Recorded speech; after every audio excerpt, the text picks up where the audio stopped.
Kattappana 20 acre പാലം നിർമ്മാണവുമായി ബന്ധപ്പെട്ടുള്ള ആക്ഷേപങ്ങൾ തള്ളി കട്ടപ്പന നഗരസഭ മാറ്റിപ്പാർപ്പിക്കേണ്ട കുടുംബത്തിന് സ്ഥലം നൽകുവാൻ തയ്യാറാണെന്ന് അറിയിച്ചിട്ടും സർക്കാരിന്റെ ഭാഗത്തുനിന്ന് അനുമതി ലഭിക്കാൻ വൈകുന്നതാണ് തടസ്സത്തിന് കാരണമെന്ന് ഭരണസമിതി പറഞ്ഞു.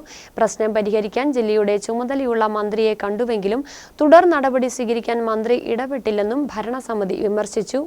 മലയോര ഹൈവേയുടെ നിർമ്മാണത്തിന്റെ ഭാഗമായി 2 റീച്ചിലാണ് 20 ഏക്കർ പാലം നിർമ്മാണം നടത്തുവാൻ ഉദ്ദേശിച്ചിരുന്നത്.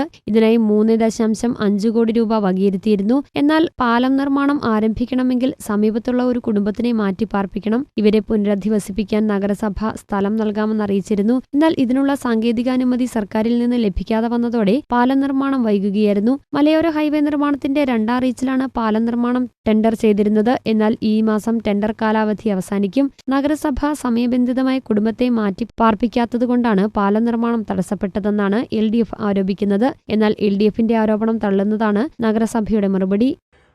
സ്ഥലം വിട്ടുകൊടുക്കണമെന്നുണ്ടെങ്കിൽ ഗവൺമെന്റിന്റെ തീരുമാനം ആവശ്യമാണ് എന്നുള്ളതിന്റെ അടിസ്ഥാനത്തിൽ കമ്മിറ്റി തീരുമാനമെടുത്ത ഉടൻ തന്നെ അത് ജോയിന്റ് ഡയറക്ടർ മുഖാന്തരം ഗവൺമെന്റിലേക്ക് സമർപ്പിക്കുകയുണ്ടായി.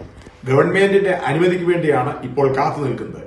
ഈ വിവരം സ്ഥലത്തെ MLA കൂടിയായ മന്ത്രി റോഷി അഗസ്റ്റിന്റെ ശ്രദ്ധയിൽ അന്ന് തന്നെ പെടുത്തുകയും അടിയന്തരമായി ഗവൺമെന്റിൽ നിന്നും തീരുമാനമുണ്ടായാൽ എത്രയും വേഗം ഈ സ്ഥലം വിട്ടുകൊടുക്കാൻ മുനിസിപ്പാലിറ്റി തയ്യാറാണ് എന്നുള്ള വിവരം അദ്ദേഹത്തെ അറിയിക്കുകയും ചെയ്തിട്ട് യാതൊരു ചെറുവിരൽ പോലും അനക്കാത്ത മന്ത്രിയും മന്ത്രിയുടെ മുന്നണിയുമാണ് ഇപ്പോൾ നഗരസഭയ്ക്കെതിരെ സമരവുമായി തിരിഞ്ഞിരിക്കുന്നത് എന്നുള്ളതാണ് ഇതിന്റെ അകത്തെ ഒരു വിരോധാഭാസം.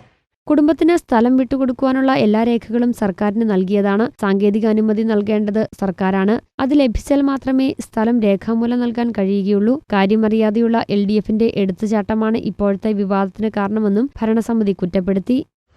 അപ്പൊ എല്ലാ നടപടിക്രമങ്ങളും പൂർത്തീകരിച്ചതിന് ശേഷം അന്തിമ അനുമതിക്കായി ഗവൺമെന്റിന്റെ പക്കം നിൽക്കുമ്പോൾ മുനിസിപ്പാലിറ്റിയെ അപകീർത്തിപ്പെടുത്തുക എന്ന ഉദ്ദേശത്തോടു കൂടി മാത്രം നടത്തുന്ന സമരമാണ് ഇത് എന്ന് പറയാതിരിക്കാൻ പറ്റില്ല. ഇതിനു മുമ്പ് ഒരു കൌൺസിലർ ഇതിനെ സംബന്ധിച്ച് പറയുണ്ടായി.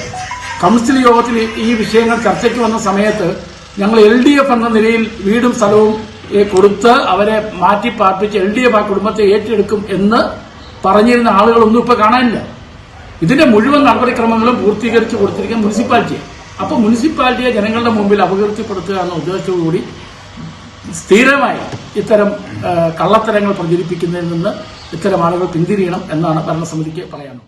അതേസമയം 2 റീച്ചിലെ 3 ഘട്ടങ്ങളിലെയും റോഡ് നിർമ്മാണം ഏകദേശം പൂർത്തിയായി കഴിഞ്ഞു. പാലം നിർമ്മാണം എങ്ങും എത്താത്തതിനാൽ മലയോര ഹൈവേയുടെ കട്ടപ്പന പുളിയമല റീച്ചിലായിരിക്കും നിർമ്മാണം ആരംഭിക്കുവാൻ ഇനി സാധ്യത. പ്രത്യേക ടെൻഡർ ക്ഷണിച്ച് പാലം നിർമ്മാണം ഉടനടി ആരംഭിക്കുവാൻ കഴിയുമെങ്കിലും ഇതിനുള്ള സാധ്യതയില്ലെന്നാണ് വിവരം. News bureau, Kattappana.